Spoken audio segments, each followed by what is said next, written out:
Welcome to Sci-Fi Quantum Archives. Don't forget to like, subscribe and explore. There was something wrong with the light in that place. Not broken, just tired. Not once did it feel like morning. Even at noon, the windows held a kind of gray that pressed against the glass like a body trying to get in. First day on shift, I sat at a terminal that hummed louder than the overhead bulbs, watching wires run from scalp to monitor, skin already beginning to pale. The smell wasn't decay.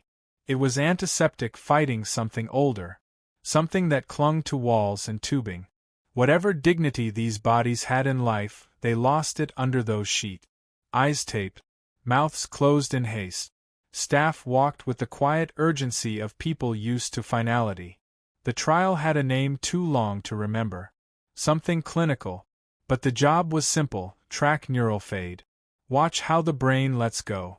Electrical residue. Synaptic afterglow. Whatever remained in that strange space between last breath and nothing. The head researcher, Gerstein, spoke like a man who'd practiced detachment for years. No small talk. No introductions. Just instructions. I was handed a keycard, a login code, and a list of scheduled expirations. On paper, it felt routine. There were 17 volunteers in that first batch. All hospice transfers. No family visits. No noise. Just consent forms signed by trembling hands and doctors who didn't ask questions. Most arrived already unconscious. A few blinked as we applied electrodes. None spoke. I watched as signals faded in real time. Some took 2 minutes. Others 4. Sharp peaks dulled into quiet slopes, like static falling asleep. There was something oddly respectful in it, this monitoring of goodbye. Nobody cried. Nobody prayed. Machines did the work. Second night, I stayed late. Not out of duty. Just needed silence louder than what waited at home. Monitors pulsed softly in the background. In the far wing, a nurse adjusted tubes on a new arrival. The man was still warm, breath thinning, jaw twitching as though mid-thought. I checked the chart. Case file 22B. Age 49. No visitors listed. Nothing unusual. I logged the intake, tagged the waveform, set the timer. From the corner of my eye, a reflection moved on the polished floor. Not fast, just off. Like someone leaned too close to a screen. When I turned, only rows of beds. Only wires. At 1:14, 22B was declared. Time of death logged. Vitals ceased. I noted the decay countdown and prepared the archive sweep. 4 minutes in, everything flatlined. As expected. All baseline. Just like training. I let the data run a little longer. No reason. Just habit. The room held its breath. Not a phrase, I mean the room itself. Every sound folded in. The wall clock's second hand moved without a tick. The HVAC rhythm stopped reaching my ears. Even the hum behind the monitor changed pitch slightly, just enough to notice if you were trying not to notice anything else.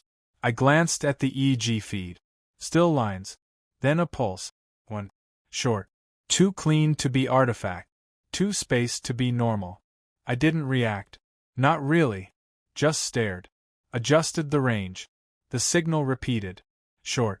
Pause. Short short. Pause. I minimized the window. Closed it completely. Reopened the log from scratch. Refresh. Reset. Still there. A technician learns not to assume. Faulty cable. Interference. Maybe a residual charge firing off post-mortem. I logged it under anomalies with a question mark. I shouldn't have done that. Question marks invite eyes. The waveform held. Not strong. Not loud. Just consistent.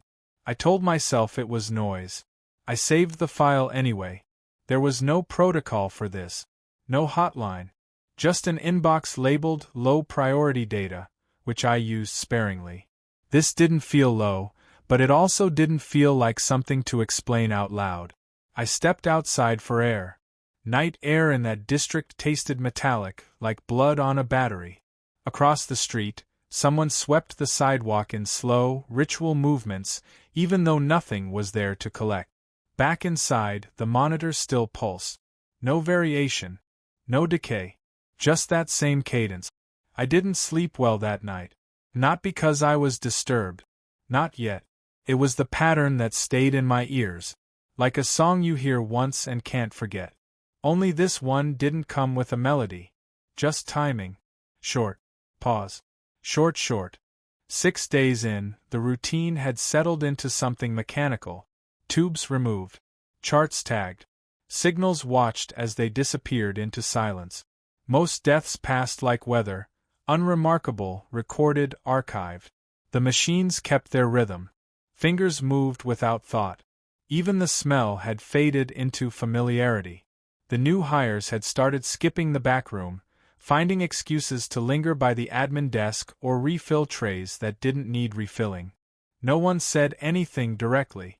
Just shared glances when another waveform faded faster than usual, as if the bodies were giving up sooner than expected. But no questions. Never questions. At 3:07, one of the side feeds started recording without prompt. That caught my eye. The screen blinked as if someone had keyed in a manual command. No log of it in the access report. No shift overlap.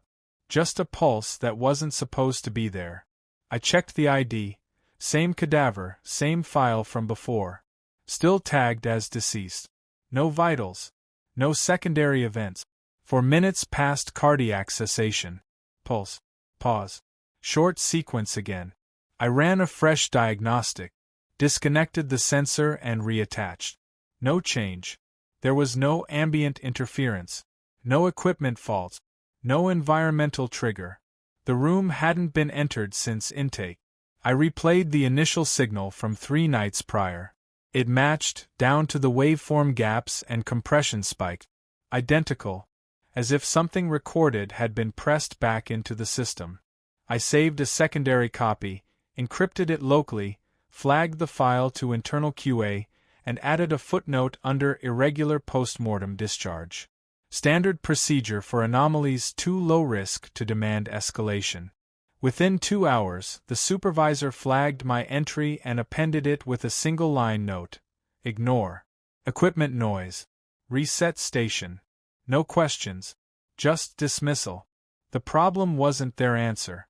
It was the certainty. The speed of it. No peer review. No audit request. Just a brush-off, like someone had already dealt with this kind of thing before and decided it wasn't worth revisiting. But I watched the feed again that night. Same chair. Same monitor. Same dead man. Same pulse. The lab always felt colder around that station.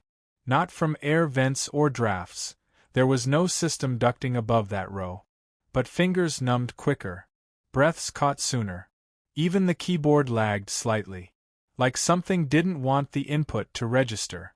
I leaned closer to the screen, volume set to 0, but the rhythm seemed to press through the glass. No sound. Just pattern. A kind of presence that didn't require form. Someone had written over the raw file that morning. Not deleted, rewritten. The timestamp aligned with a server refresh that wasn't scheduled. A silent overwrite. I'd seen that trick used once before on a malpractice scrub when I interned at a state-run psych ward. It only happened when someone wanted the appearance of continuity without keeping the truth. So I pulled from my offline backup, converted the signal to raw text spacing, fed the intervals into a Morse translator. Letters formed one by one, awkward, repeating. Nothing elegant, just persistence. 2 words. Still here. I sat there long after the lights above timed out. Darkness suited the room better.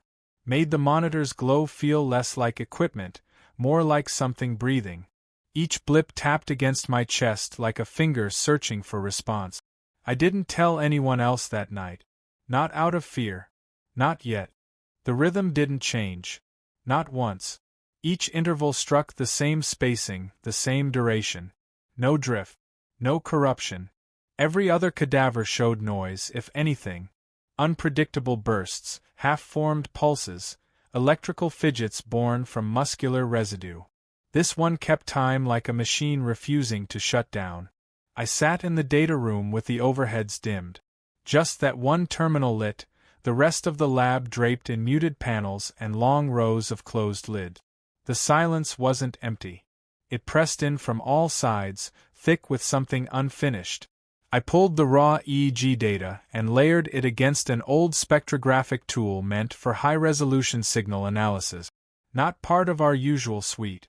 Something I'd kept from a previous job, where I spent 3 months listening to comatose brainwaves for microbursts of lucidity. Overlay complete. The pulses fell into line. 3 short. Pause. 3 again. Long. Short short. No randomness. No degradation. Just recurrence. I copied the waveforms. Bypassed the admin firewall.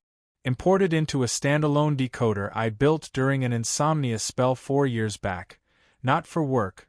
Just something to keep my hands moving when I couldn't breathe at night. It translated pitch, duration, and frequency into character unit. No predictive smoothing. No autocorrect. The first sequence translated into nothing. Glitch spacing. I adjusted the threshold. Tried again. The second run returned fragments. SLEE. I paused. Reran the file from a clean import. STI. Reset again. Another pass. Still here. I stared at the screen without blinking. The phrase didn't frighten me. That would have been easier. This unsettled in a different way, like hearing someone call your name in a crowd where you weren't supposed to be known. I opened the archive, pulled every EEG from our post-mortem logs over the last 12 months. Hundreds of files. I wrote a script to check for match patterns in amplitude and duration. It took 3 hours. Nothing aligned. Not even close. Only this one. Only this frequency. Only this spacing. Only that phrase. I checked the timestamp. The first pulse started 4 minutes and 13 seconds after recorded death. The last ended at 15 minutes, 39 seconds. That stretch, exactly 11 minutes and 26 seconds, repeated every frame of the file. No decay. No distortion. Like a loop. But this wasn't playback. No external source. No stored message. Live recording. The monitors logged it in real time. I closed the software. Turned the screen black. My eyes still tracked the rhythm. That night, I walked home in silence, taking the longer route by the train yard. No pedestrians. No headlights.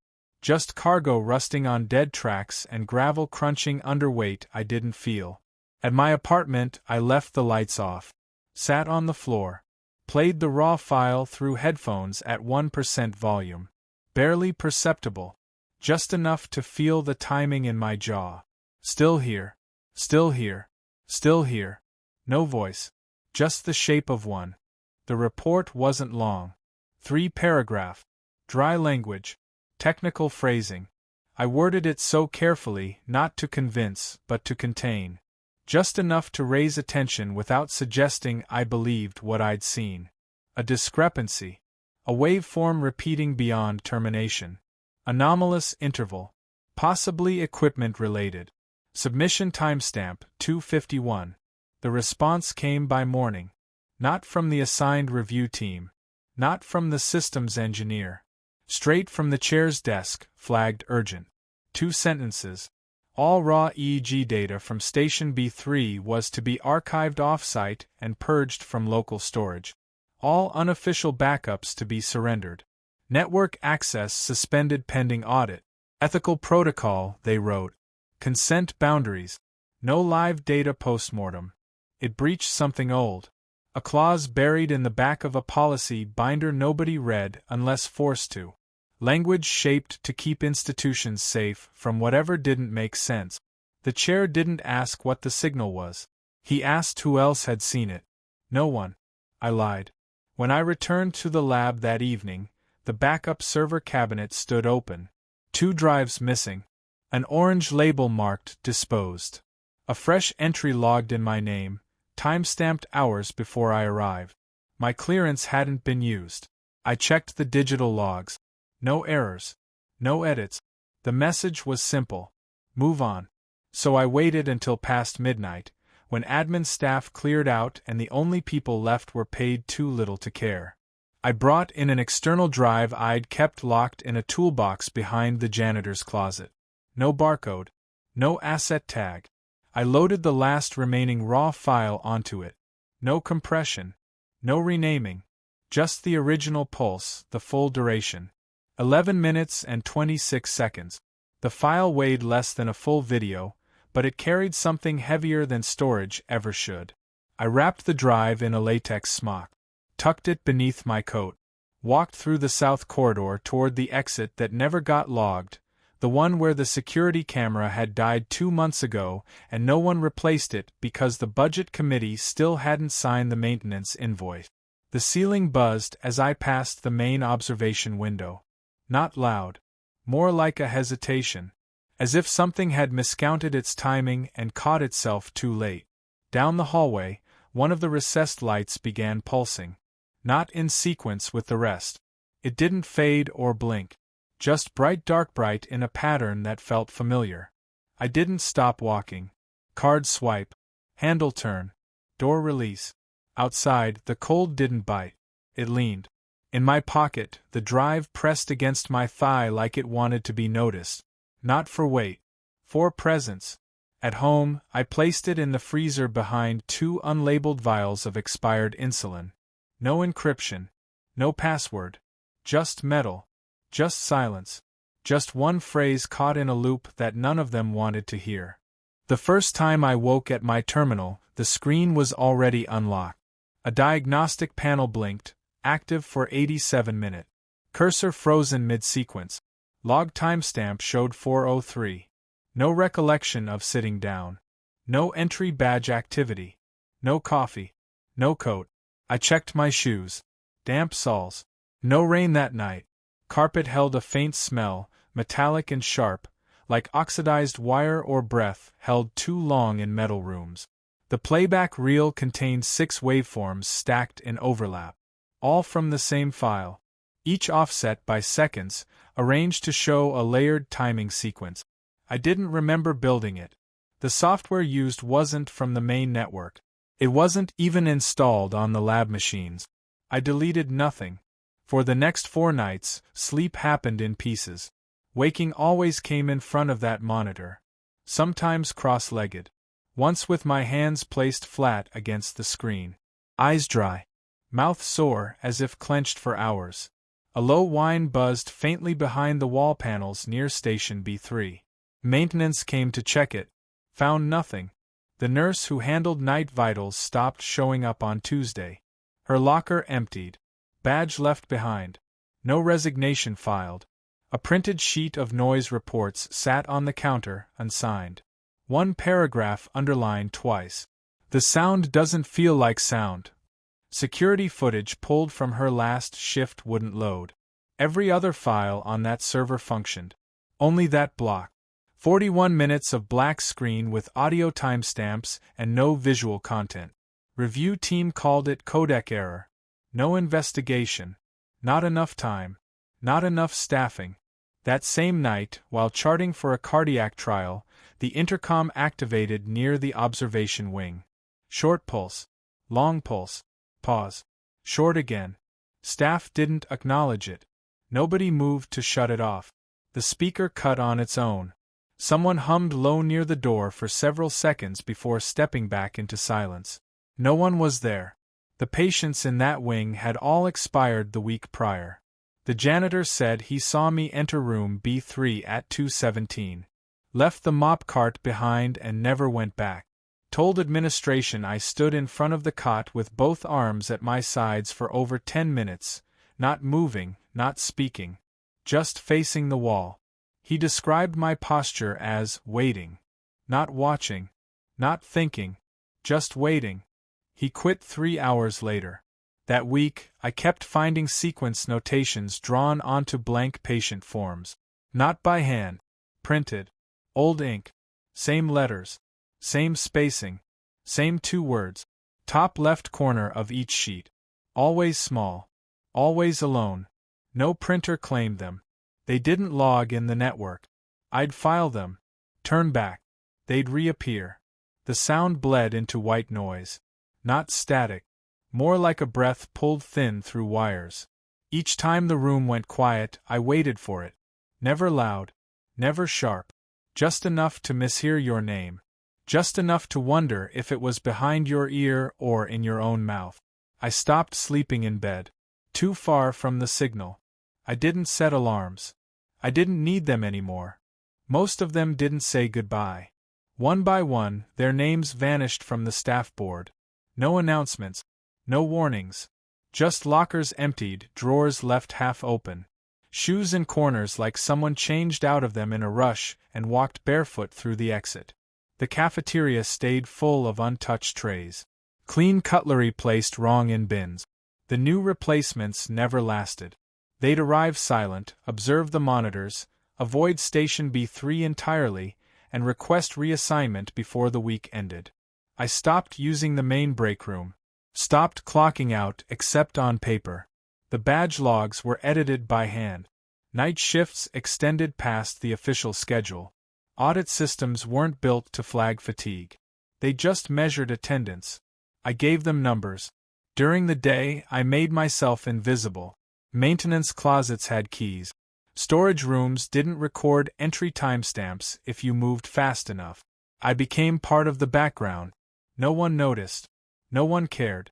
The fewer people saw me, the better the signal behaved. The portable neural monitor wasn't cleared for use outside diagnostic. I connected it anyway. Worn like a headset, thin diodes pressed along the jawline and temple. The first night, nothing registered. Flat intervals. Minor tremors, likely from posture strain. I adjusted sensitivity. Second night, something caught. Brief alignment between my resting brainwave and the archived file. Just a spike. A single convergence. It repeated. Each time I played the file, my waveform leaned closer. Like a shadow catching up to its source under tilted light. On the fifth night, the sync extended longer. Nearly 4 full seconds. Enough for overlap to show on the graph without interpolation. My breath rate changed. I didn't notice until after. There was no sound in the room. No memory of shifting in my seat. The pattern didn't pulse anymore. It followed. I disabled the failsafe. Let the monitor record unfiltered data. The software marked anomalies every 13 minutes. Always when the archived feed looped. Always at the same frame offset. The overlap wasn't coincidence. It built its own rhythm. I was just meeting it halfway. I didn't share the report. I encrypted the logs, kept them on a separate device, disconnected from the lab network. The screen needed to stay dark during playback or the signal staggered. Something about backlight interference disrupted it. I learned that by accident when a nurse flipped the switch mid-sequence and the alignment fractured. That was her last shift. The farther I pushed from the daytime, the clearer everything became. Less noise. Fewer movements. Fewer eyes. In the silence, the pattern didn't just repeat. It waited. 3 men in gray suits arrived without warning. No names offered. No visible credentials. They moved as a unit, not rushed but exact, each step spaced like choreography. Their questions came without emotion, as though the answers had already been written and they only needed my voice to match the shape of what was missing. I watched one of them erase the project timeline from the digital board. Not delete, erase. Replaced with a blank schedule and no reference to the cadaver feed logs. The terminals were wiped by hand. Drives removed. Serial numbers recorded. Nothing left behind but the hum of emptied circuits and the cold plastic smell of sanitized machines. Most of the staff didn't wait for reassignment. They were processed, signed out, and forgotten within hours. HR tags vanished from doors. Office names scrubbed. When I returned to my locker, my access code had been reset. The audit report didn't include me. They told me I'd been placed on administrative leave. That word, leave, sounded too clean for what they meant. I didn't leave. I found the hidden override on the basement fire door and locked it from inside. Slept in the auxiliary imaging suite behind the broken MRI room. Ate from the expired stock freezer in the abandoned second-floor break room. The vending machine near radiology still took coins. The ones with faded wrappers tasted like cardboard, but they kept me upright. Lights in the neural lab went dark that Friday. Cut from the main panel. No announcement. Just darkness that spread outward from that one wing like a stain on the map. I waited by the entrance until night swallowed the last of the hallway glow. The signal had stopped transmitting 2 days earlier. I thought maybe that was it. Maybe the absence was the signal. Maybe I'd spent too long inside something that didn't want to be seen from outside. The building held its breath. Air vents muted. Clocks forgot their rhythm. Doors didn't close all the way, as though unsure they'd be opened again. At 3:12, the backup generator activated. No storm. No grid failure. Only one section pulled power. Room B3. No other lights came back. No whir of reboots. No beeping from life support systems or lab consoles. Only that one door lit in the hallway, one thin seam of brightness spilling from its threshold like a slit in stitched fabric too worn to hold. I stood across from it without moving. My shadow didn't fall forward. The light didn't behave like light. It didn't reflect. It just existed. Inside, the chair was upright. The monitor screen was blue. No cursor. No prompt. No feed. Just the screen, waiting. I sat in the chair without ceremony. No countdown. No prep. Just cables across my chest, headset adjusted, wrist clipped to the pulse lead. The room didn't offer welcome. It simply allowed me to remain. The blue screen no longer blinked. It pulsed faintly at the corners, not light, just the suggestion of motion beneath the surface. My breath even before I knew I was breathing differently. Eyes tracked nothing. Focus no longer had a subject. The hum in my jaw matched the archived tone I'd memorized weeks earlier. The rhythm came from inside the skull, not outside the room. The neural feed activated without command. The record initialized at 3:14. Session tag assigned itself. I didn't name it. Session, Kessler. The first wave registered within the expected band. Cortical amplitude within range. Slight irregularity in the prefrontal lobe. Artifact, maybe. Maybe not. The headset adjusted to account. At minute 2, heart rate declined. Minute 3, respiration faded. At minute 4, full arrest logged. Silence held.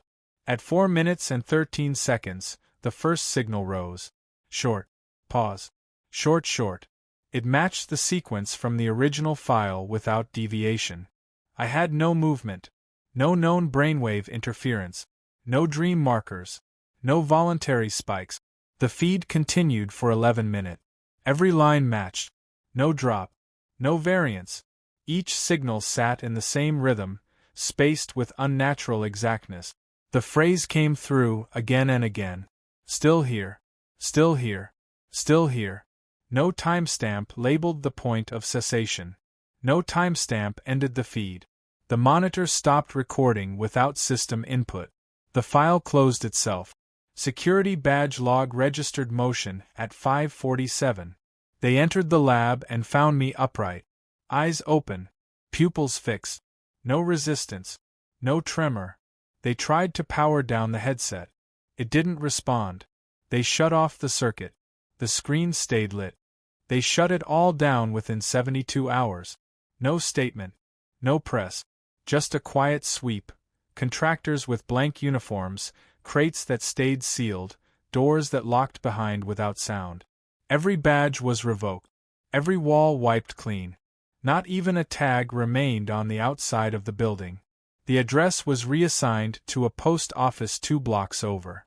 No forwarding instructions. No public trace. The official cause of death read as cardiac arrhythmia. No mention of the session. No mention of the headset. The report named no witnesses. Just a summary with 3 lines, ending with a date and a placeholder signature. The coroner filed it without comment. All logs flagged for review were transferred under sealed order. Network access removed. Terminal nodes destroyed. Redundant backups scrubbed down to sublevel cache. But one file moved differently. A mirror copy surfaced 4 weeks later on an unsecured directory buried inside a defunct university archive. No user handle. No upload date. Just a path of nested folders, misnamed, mislabeled, placed under a decades-old dissertation on neural phase coupling. No fanfare. No metadata trail. It was found by accident.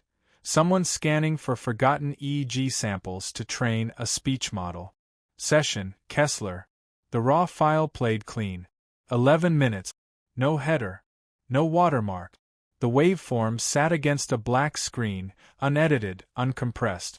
Just the feed, the way it had run that night. No explanation. No voiceover. No framing. Those who played it through headphones began reporting a sound at the midpoint. Not audio in the traditional sense. Not hum. Not frequency. Something shaped like language, buried under static. A rhythm that didn't belong to the file but responded to the room. It didn't trigger in noise. Only in silence. Only when played with nothing else on. They called it interference. They said it had to be compression, bleed, or tonal artifact. But the timing aligned. Each time the cursor crossed the 7-minute mark, it came through. Short. Pause. Short. Those who listened twice didn't sleep the same. Some deleted the file. Others recorded their own responses. One uploaded a video sitting in a dark room with no visible monitor, no speakers. Just their face. Eyes forward. Mouth still. At 8 minutes in, lips move. No sound. Just the shape of a phrase repeated once. Still here. Thank you for watching and sticking with me to the end. Now, if you believe humanity deserves a future among the stars, do subscribe now. Only those who'd abandon Earth to its fate will scroll past.